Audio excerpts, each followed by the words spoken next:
Hello, Detroit. You are watching Beauty and the D live, streaming on Facebook, YouTube, Twitch, Twitter, and other top social media platforms. So please remember to like, follow, share, comment, and subscribe. And thank you for watching WJZZ Cool TV, the coolest station in the world. Also remember that you can call in and ask questions during this live podcast at 313-355-6018. So today we have another fabulous guest, as we do every single Saturday here, and I'm going to read her bio and just thank her for being here real quick. Thank you so much for being here. Well, thank you. I'm honored to be here. I'm honored to have you. Tremendous opportunity. Thank you. So I want to let our guests and audience and listeners know who you are. So I'm going to read your bio and we'll just interview from off of that. Very good. Okay. Thank you. So again, we have Miss Florise Neville-Ewell. She is an attorney and counselor, as well as a tenured law professor. Her education consists of a bachelor's degree from Yale College, where she graduated cum laude. She also has her JD law degree from Yale. Her bar licenses are in Illinois as well as Michigan. And now I'm going to read her professional background.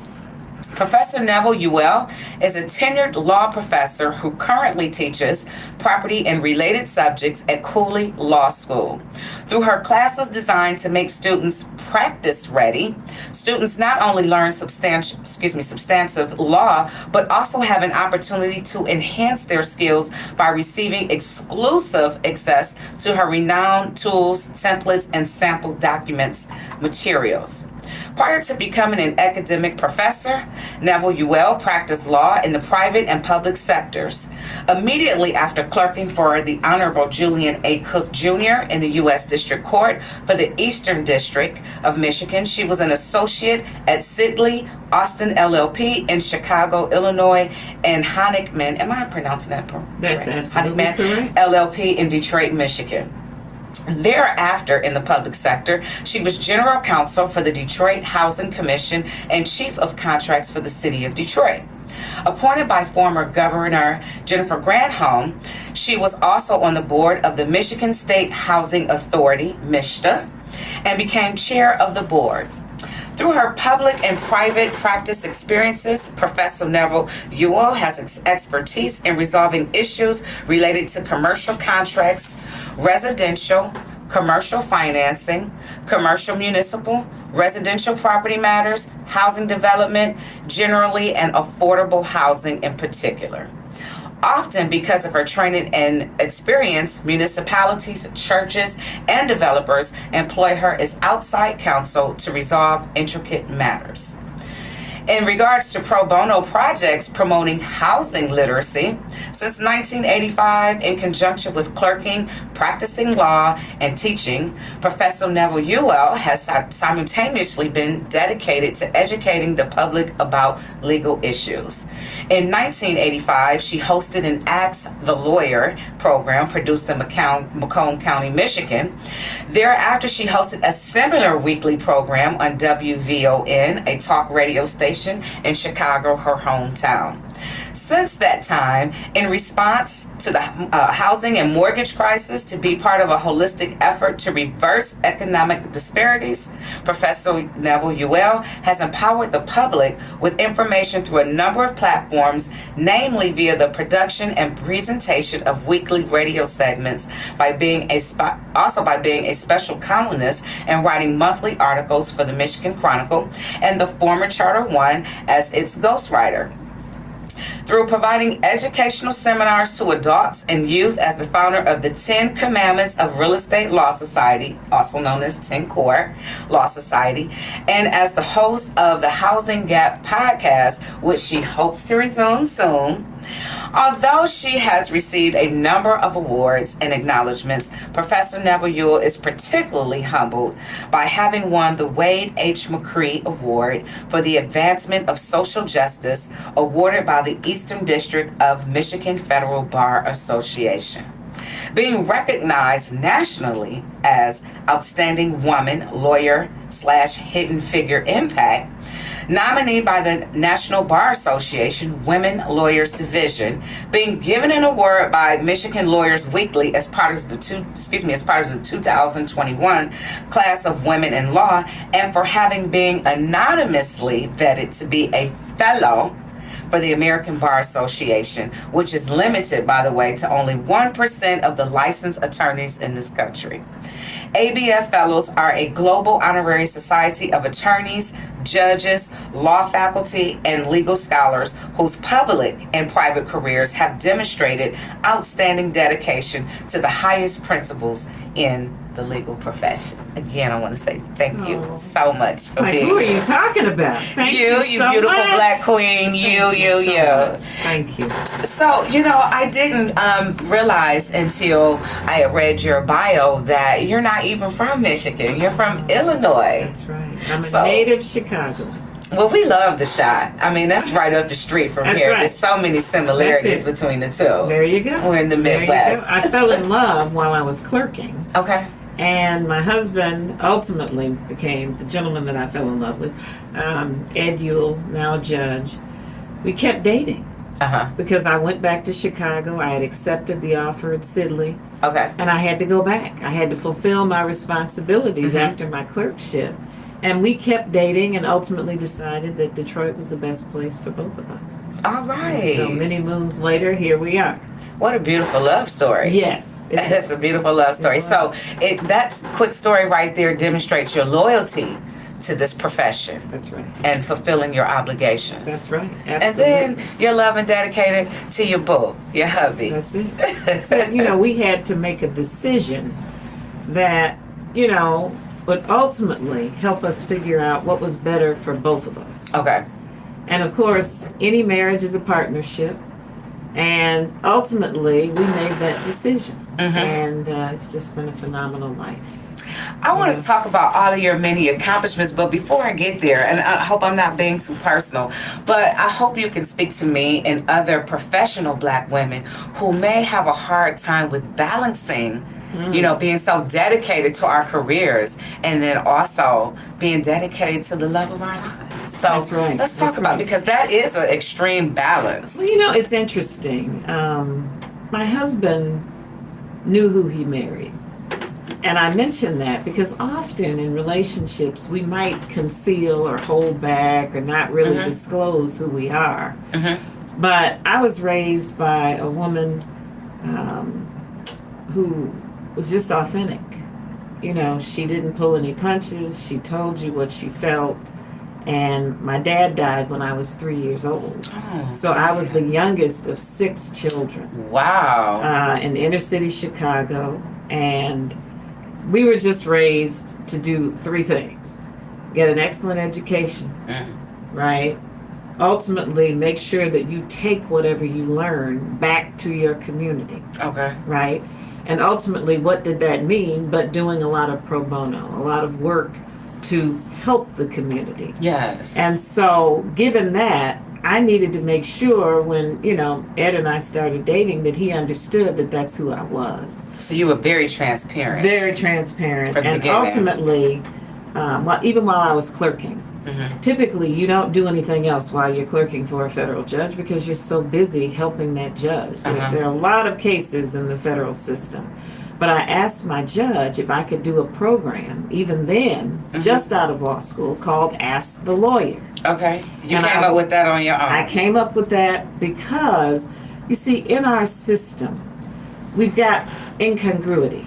On the one hand, we have rules and laws and responsibilities, but we don't have a set mechanism for making sure that people know what those rules and laws are. Yep. And I've always felt we need to be honest and recognize everyone's not going to law school.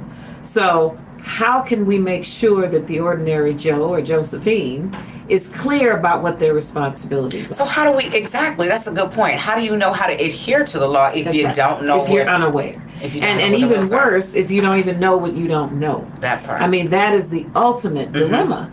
And so I always thought that was, just incongruous, that it just wasn't fair. And so I thought, well, what better way than to try and do programming so that you can make sure that you address some of those essential things that people need to know. And so at that point, how did you have time to do the clerking and ask the lawyer? Because this is so important. And I've done it throughout my life. Okay. And even with 2 children who were very busy, I would drag them along, and they in turn are of like mind. They see their parents either through our church or through pro bono activities. Because to whom much is given, much is expected and required.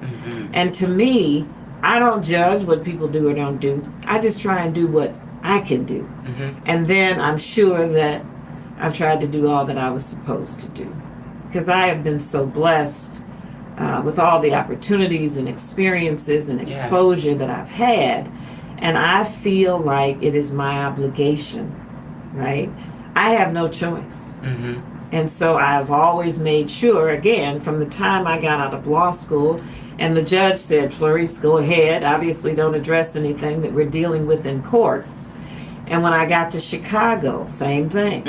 At Sidley Austin, a huge global law firm, I talked to the partner who managed our group, and he said, absolutely, just make sure you don't address anything that we're discussing. Okay. So I had judges on. I even had the Honorable Harold Washington on, which was fabulous, right before he passed. So it was just an incredible opportunity for me to give back to the community by exposing them and sharing with them information. It's very important.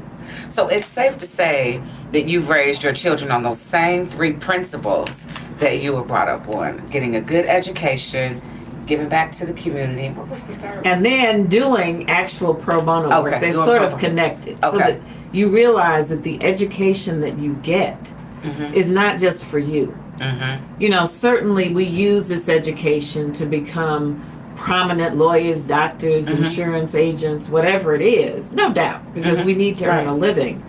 But I have always believed that that educational opportunity, because everyone can't get it, that we have a responsibility to reach back. And I ran track, not that good, because Yale didn't have the best athletes, but I ran track. I was on relay teams. And so that made you competitive. Well, the metaphor, but the metaphor of, you know, passing that baton back is exactly what I believe we're supposed to do. And that's what we told our children. You know, you have an obligation to do your very best, to use the gifts that God has given you to in turn help somebody else. Absolutely. But many of us don't do that.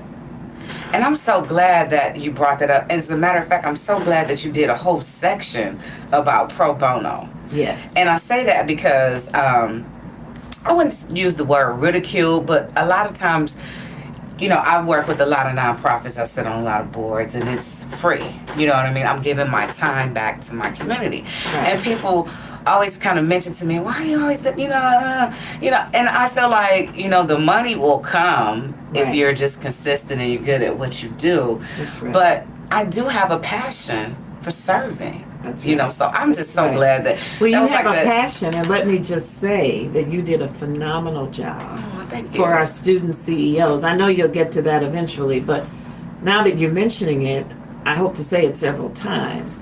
You know, you came into that classroom for the students that we're teaching and trying to help them prepare to be homeowners, and shared years of experience.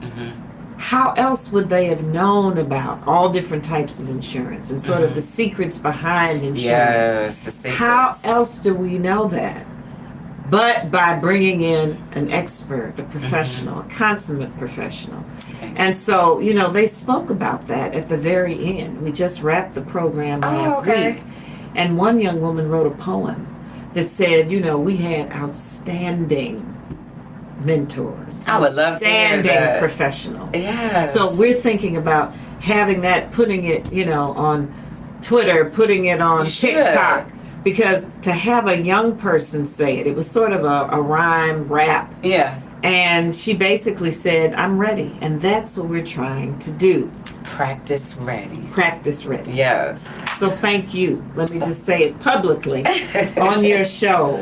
You just did a phenomenal job. I appreciate that. And why shouldn't we? Because if we don't do it, who will? And so many of us don't find out about the importance or the secrets of insurance until you have a claim, until it's too late. Or the secrets of anything. Yeah. And these are just in-depth things that people need to understand. They're really not secrets. But why not find the best in every category? And that's what 10 Core is trying to do, as you referenced in my bio. Since 2010, you see, we have been committed to this, and that started right after the financial pandemic. See, this country's had a series of pandemics, and that was the one concerning foreclosures.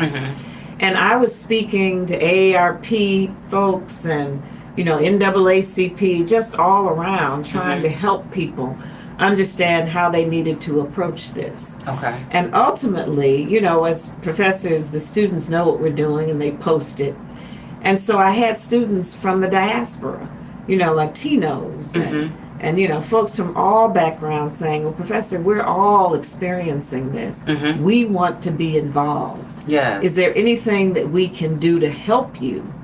And ultimately, it turned into the 10 Commandments of Real Estate Law Society. And we did programming about that topic in the Arab community, you know, in every community reflected in the law school.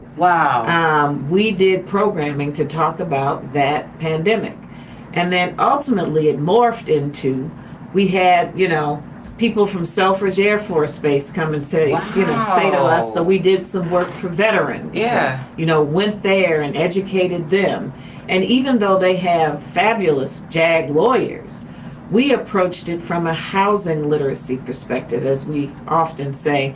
You know, we're not giving financial literacy, but housing literacy. We're trying to coin that phrase because we're specifically focused on that information that you need. So from the time I started right after law school, I was doing programming on a variety of subjects. But then gradually, after 10 Core came into existence, the students said, no, Professor, we have issues in all of our communities. And often it was powerful because we'd have one slide with English, one slide with Spanish or Arabic. And that's when I thought, this is something that we need to share. And so it's been difficult to do what I want to do with 10 Core, which is to have it nationally and ultimately internationally. But at the end of the day, trying to do the best I can. What's one milestone at a time, Ms. Florise? One milestone at a time. That's right. So I have to ask this. Why law? So the 3 principles that you were raised on to get a great education, what made you say law is the education that I'm going to, direction I'm going to go in? To be honest, there were a few things. Number one, in our household growing up, every Sunday we had a very formal dinner, sitting around the table, arguing, but arguing as lawyers argue.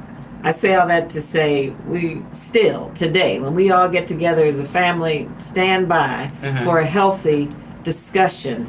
Because when you say argument to most people, they think, oh my goodness, were they fighting? No, we believe in the healthy engagement of the exchange of ideas. And from different perspectives. And I grew up with that. And quite frankly, my poor children also grew up with that. And I have a funny story about that. But our dad was a lawyer and died very early, like I said, when I was 3 years old. And as a result, I grew up being very vocal, very argumentative, but in a positive way, just in terms of being willing to express my opinion. And I knew that my dad had some unfinished business. And by that, I mean my older brother and I decided to join the profession. He's on the Supreme Court in Illinois. And he ultimately was named after my dad. So the two of us took those batons. That's right. And just decided there was more work to be done. That's awesome. And that's why we're doing it. And so I, probably knew that when I was in middle school. I started talking about it. My mother knew it. I was trying to do everything that I could to prepare toward that end. And here it is, many moons later. Thank you for sharing that. So that helped us to get a broader picture of, of you and where it all began. It all began. And see, ultimately in Chicago at that point, there were very few black lawyers. Attorneys, okay. And they weren't making big money. Many of them had to work at the post office, or they had to get other jobs because they couldn't get employed, because Really? they couldn't get into the traditional law firms, or often even into public opportunities. Mm-hmm. So that was the case for my dad with these 6 children. Mm-hmm. It was a very difficult life. For him, so that's why he said there's more work to be done. There's more work to be done. Gotcha. And so fortunately, my mom was getting ready to go back to work right after she, had me, and she taught in Joliet, Illinois, Okay. and we were sort of the weird family. Often people live in the suburbs and they drive to the city. We lived in the heart of the city, and it's now known as Bronzeville, Okay. but then it was the hood. Okay. And so, notwithstanding the fact that my dad was a lawyer, that didn't matter. Mm-hmm. He was committed to the community. We lived in the community. Mm-hmm. My mother stayed in that same graystone that we have today. Wow. And so, she went to work and was driving, 45 minutes outside of the city, but it was a very poor community. And I would see my mother go and buy clothing and take extra food Mm-hmm. because some of those children didn't have anything. They were poor. Wow.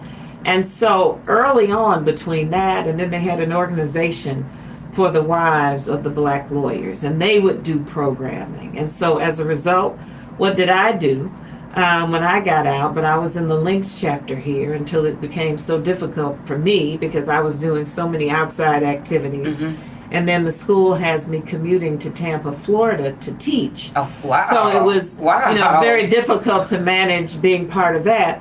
But any organization that's trying to help people is an organization that I want to be a part of. And ultimately, through 10 Core, I've had to commit there because that's taking so much time, but we think we're doing some wonderful work. You are doing some wonderful work. We hope so. We need to get you over at NARAB. I just have to throw that in there. Yes. We absolutely do.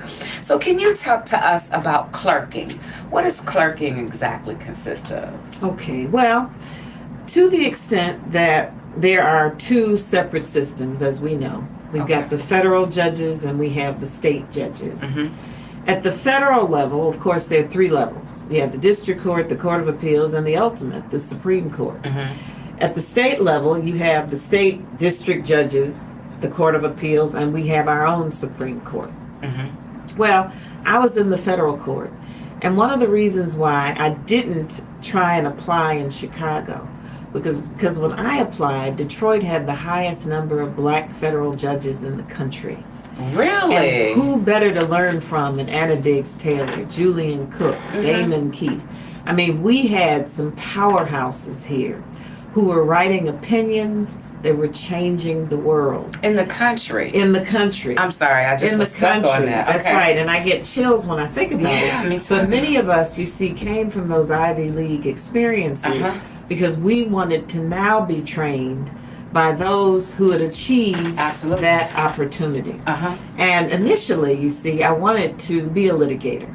Okay. And thought, wow, that's really what I must do. I had engaged in all sorts of extracurricular activities in law school, and so I applied. And it's not easy to do because you have thousands of people applying from all of the law schools. But I was blessed and highly favored to have done, pretty well in law school. I was in pretty good law school, and so as a result, I got the opportunity.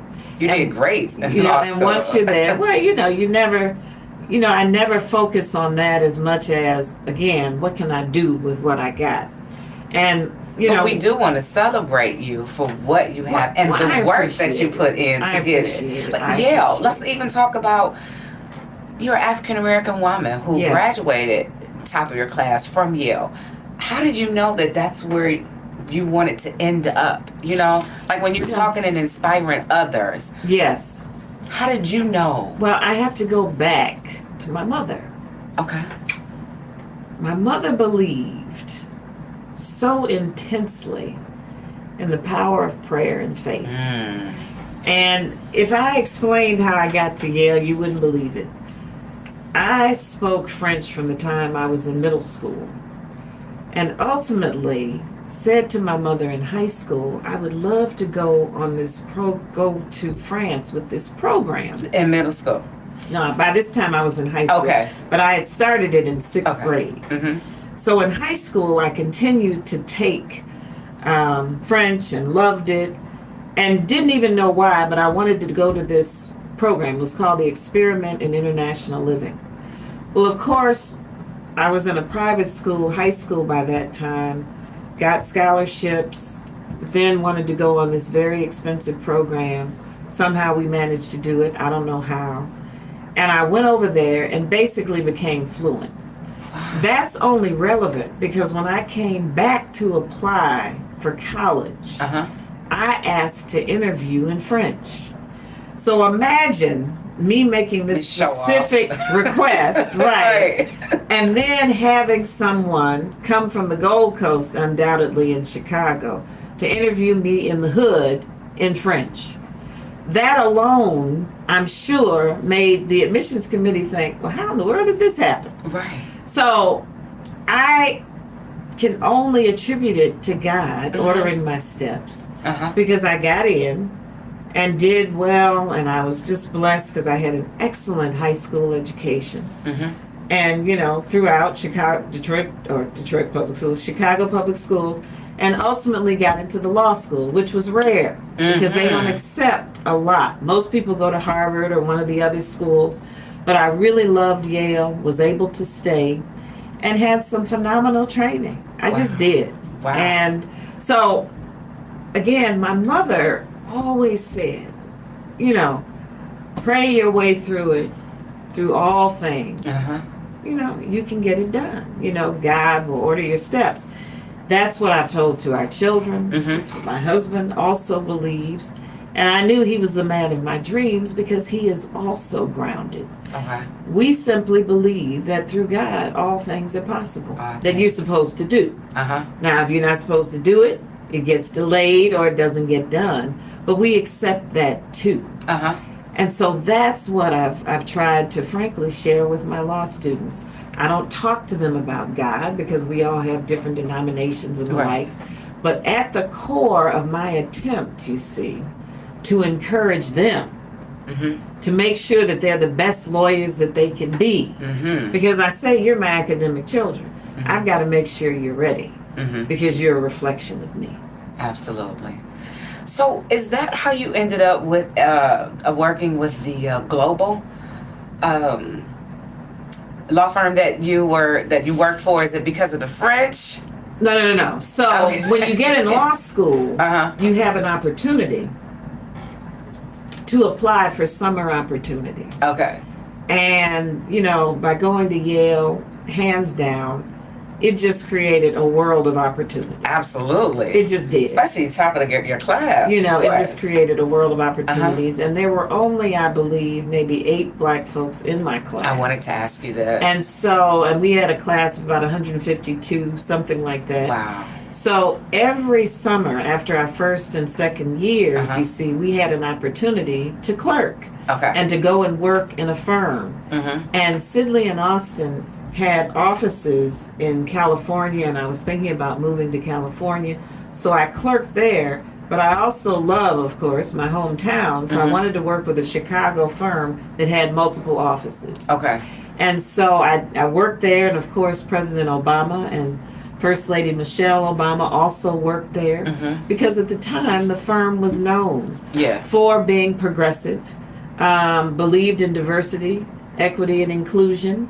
And now I'm an alum, but they're still doing programming on those things. So the firm was well known. We thought that we could, shall I say, be exposed again to the brightest minds. And ultimately, that's what it's all about when you're in training. And as a lawyer, you're always in training. So you try to surround yourself or to do those things that'll keep you sharp. It's just that simple. Because the law is always changing and you have to stay ahead of that, right? That's right. And try and contribute to that change. That's where I sit now. I'm trying to change specifically as it relates to 10 Core, trying to change our housing policy across the country. Absolutely. And so at the end of the day, You start out in training, and that's what the clerkship was about, trying to expose yourself to the brightest minds, trying to expose yourself to judges who were making a difference. And then from there, trying to do the best work for your clients, which I still try to do, because I try to keep my knives sharp by working, but teaching is my first priority. But I also believe in trying to engage as a practitioner. Gotcha. So we have to give our shout out. You're watching Beauty and the D live. We're streaming on Facebook, YouTube, and other top social media platforms. So please like, follow, share, comment, and subscribe. And thank you for watching WJZZ Cool TV, the coolest station in the world. And today we have the fabulous, intelligent Miss Florise Neville-Ewell. And if you want to give us a call in and ask her any questions, you can do so at 313-355-6018. Again, thank you so much for being here. So I want to get to, because I know it's your passion to talk about 10 core, but I just have a few more questions about you. And, because I hope this is also not just enlightening someone on who you are, but maybe even inspiring them, because you've put in a lot of work. Free work, you've put in a lot of training, you've gotten your education, and you didn't just get the education, you had to go the extra mile, so I hope that it's definitely inspiring me to continue on and go as far as I can go in my endeavors. So your French, do you use your French at all today? Actually, to be honest, I should have also taken Spanish, because with commuting and teaching in Tampa, now, I wish I could speak Spanish, and that was a grave error. But since I was so far along in French, I just didn't want to start all over again. But I wish that I had, because Spanish would actually be more practical. But do I speak French at every opportunity? Absolutely. Awesome. Absolutely. I will occasionally listen to the Canadian stations or any French station wherever I am. Because the whole thing about languages, of course, is that you have to think in the language. So when that part of my hard drive and my brain gets engaged, I basically open the French file, and then instead of saying a door, I say la porte. So everything gets converted in your mind. And once you learn the language and begin to think in the language, it's fairly easy to go back to it. And it's just like if you're talking and you forget what a word is, you may say, qu'est-ce que c'est, what's that? But when I was in France, I learned from, we had already taken lots of classes, but we also spent 3 weeks with a French family. And they had 2 little children. And who better to learn a language from children than from children? Yeah. So I would walk around the house with them and say, qu'est-ce que c'est, which is, what is that? And they were teaching me, and I would have conversations with them. And then my French parents, as they call them, would have all of these little gatherings, little dinner parties and stuff like that. I would go to bed exhausted because my brain was, trying to make this adjustment. But by the time I left, it just came naturally. So it was a powerful thing. And like I said, when I came back and interviewed, the person who interviewed me was just in awe. I know. Again, they were in the middle of Chicago.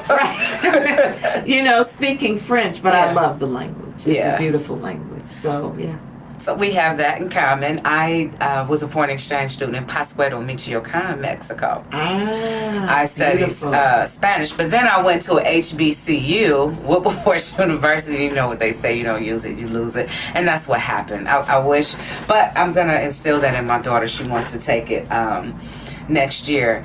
But the experience that I had was the culture, the food, and I lived with the family as well. In the middle of the house, there was no roof because they believed in letting the sun, letting God in, So it was I got to live with them. I was there for a semester. I lived with them. We also spent some time in a camp where we got to kind of hang out and learn the culture with the locals even more. But it is a wonderful experience. And I'm from the number streets is what they call it, city of Detroit. And having that experience is just not too many people get to say that they've had that unforgettable. Opportunity. And it changes your whole perspective. It does. On, your living circumstances, the world, what you can do, and the fact that we're all people. See? All people. You know, we come from different backgrounds, cultures, but at the end of the day, we're just all people. Absolutely. We are all just people. So, Ten Core. Yes. Let's talk about the 10 Commandments of real estate. Right? Of real estate. Yes. I should never forget that. Yes, okay. Yes. Well, in 2010, I already said, you know, we started it to make sure that adults had information. But ultimately, I was visiting at the University of Detroit Law School and decided that because HUD was celebrating its 50th anniversary, that we should do a symposium. Okay. And a symposium, of course, results in sort of an academic arrangement where you bring in all of these academics and practitioners, and ultimately the name of the symposium was HUD's Past, Present, and Future. So everybody was on under one of those umbrellas. Past, present, or future. Past, present, or future of HUD.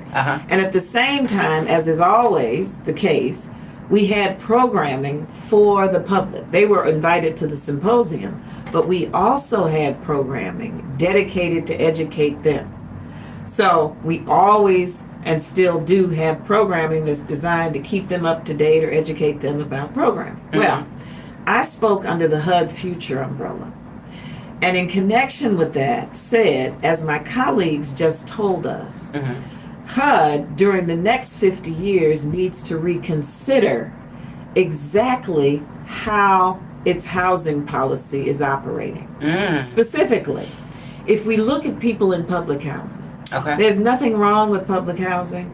I'm sure most relatives that we have at some point have gone through public housing because it was designed so that we wouldn't have the homeless, so that we wouldn't have people who were unhoused.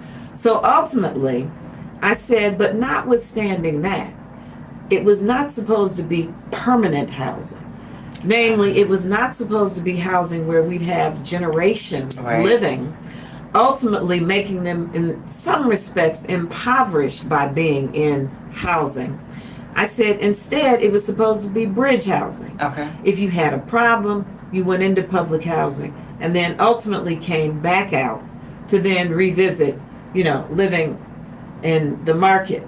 But not to make it a way of life. But not to make it a way of life. And again, there's nothing wrong with living in public housing. Absolutely. But if we have families who are there permanently, and if we don't see them having an opportunity to experience what the country calls the American dream of home ownership, I said, shame on us. Now, HUD, of course, has the first-time home buyer program. They do. And that is designed, and we know we can't mention that without mentioning Dina, right? Because she is the queen of home ownership opportunities through that, you know, HUD certified counseling programming.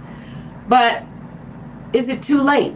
And I ultimately asked, are we waiting too late to potentially expose people to the concept of owning their own, or perhaps becoming realtors? And the American dream is premised on the notion that at some point you might be able to use that as a tool to build wealth. And if you are resigned to, and again, there's nothing wrong with it, but if that is where you stop, have we somehow failed people? Because no doubt they can ultimately participate in that, but why not take a step back? And so basically, we argued, and our board of directors had talked about it, why don't we start educating youth? Why don't we start earlier? Why don't we commit ourselves to saying everybody, in order to dream, needs to be aware of what that dream requires? A lot of cultures do that. They instill in their children very young. Very young. And so I said, you know, how can you dream about something that you never witnessed? Wow. How can you see an opportunity and envision how you're going to get there if you've never seen it? Right. And so I was very adamant about saying, we got to do better. And why not try and figure out how we can create that opportunity? So, make a long story short, while 10 Core started, by educating adults. And that was what we were dedicated to given the financial crisis. In 2018, after that, with all of that criticism to HUD, HUD said, guess what? We heard you, so what you gonna do? And it resulted in us doing programming in Inkster Public Housing Project. And there we started the programming for middle school students and beyond, but discovered that was too early because we do math and our student CEOs, as you witnessed, are doing everything as it relates to pretending like they're buying their first houses. So from there, we went to River Rouge High School. So we did a 1 week day camp, and then ultimately River Rouge High School, and then most recently, where you were there to help us, we were at Triumph Church.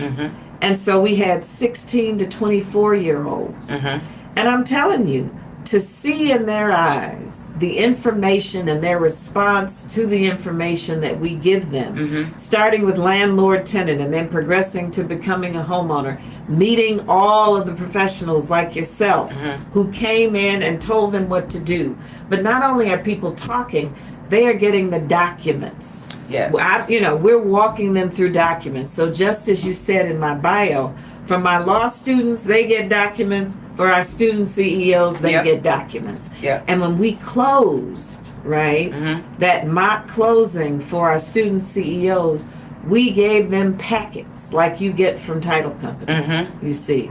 And then ultimately had them signing deeds just so they can feel the impact of owning something that you're now selling to somebody else. I mean, again, the 10 Core experience is designed to reboot and extend the housing policy. So that by the time they get to DINA and other HUD certified, they're ready. We don't have to wait for them to figure out, how do I get my credit score right? What do I need to do? No, we want to prepare youth and young adults across the country. And that is the perfect, in my opinion, age category, because you're catching them when they're in that midway to high school, when they're thinking about college, thinking about careers, and then up to 24, around the time where they're coming into themselves, into the career, and even prior to that as freshmen in college, because I was a freshman in college and I got hit with credit cards and offers and been there, done that, had to, we all did. So it's a perfect age right there, to get their mind in that state of building wealth via home ownership. That's right. That's why it's the American dream. That's right. And that's why maybe we were purposely, given these public housing opportunities to live into, so that we don't think about the American dream. If we're not thinking about the American dream, then we're not achieving the American dream. So, well, let me rewrite that. Notwithstanding the fact, or even if we are in the public housing sector, we've got poor whites, poor blacks, poor Hispanics. So we've got groups of folk who are in those sectors. But that's exactly the point. I don't care where you are. Everybody deserves to dream. And that's what 10 Core is going to make sure that we do. Everybody needs that information. Now, what you do with it, this is a free country. But everybody should have that opportunity and the tools. You see, so don't just tell me about the American dream. Tell me how I get there. And the best story that I can tell you is we had 2 student CEOs, because that's what we call them. These are CEOs in the classroom. We don't call them kids or students. We are trying to convert their mindsets. But we had a set of twins. And one of the twins was, in our hypothetical world, an aeronautical engineer, and made $350,000 a year. His twin brother was a barber, and of course barbers make a lot of money, but according to our source it says $65,000 a year. When we took them on the home tour, so that they could see the different neighborhoods and see how much house they could afford, the brother who was the barber said, there is no way I'm dropping out of school There is no way you're going to make more money than me. There is no way you're going to be able to buy that house that I cannot buy. They had the perfect exchanges. Yes, two brothers. Two brothers. Because we didn't have to explain the significance. We said, you are choosing your path right now. Mm-hmm. And according to one of the fabulous teachers at River Rouge High School, and then, you know, we had a couple of folks at River Rouge who, you know, just really, really helped us, including the superintendent, Dr. Coleman, Mr. Connor, who was the economics teacher. I mean, these are men committed, right? Mm-hmm. These are men who are committed to making sure that our young people go to another level. Another level. That's right. And so do you believe that the student CEOs are taking this information home to their families as well? I know they are. Okay. Because the parents came to the last program. Okay. And it's sort of like, you know, looking at a smorgasbord, and they're like, we want some of that too. Uh-huh. And so at the end of the day, it's a 40-hour program, you see. So it really is a watered-down version of what law students are getting. It really is. As well as first-time home buyers. That's right. That's right. Well, they're almost ready to go. Uh-huh. We're giving them the foundation. Yeah. The foundation with the information that they need to understand the real estate process. Mm-hmm. See, with 40 hours, we have time to do that. The HUD certified counseling program, we aren't HUD certified counselors, but we are preparing people for that. Okay. So by the time they get there, all the money that's available, all the opportunities, they'll be ready to go because they will have understood what the process is and know that that's one of their due diligence items. Got you. So how many student CEOs do you think you have helped throughout TNCOR? Well, right now it's probably a little over 100. Okay. Right? Mm-hmm. But our dream is to get into every classroom that we can. Okay. So that we're talking about thousands, then tens of thousands. Because you see, ultimately, it's a political thing to get into, you know, these various and sundry jurisdictions. Mm-hmm. You know, how do you go and talk to the state of Michigan about changing the curriculum? So we really don't have time for that. Yeah. And that route, I'm not so sure is the greatest one to go. But, you know, Michigan does have a financial literacy mandate. Okay.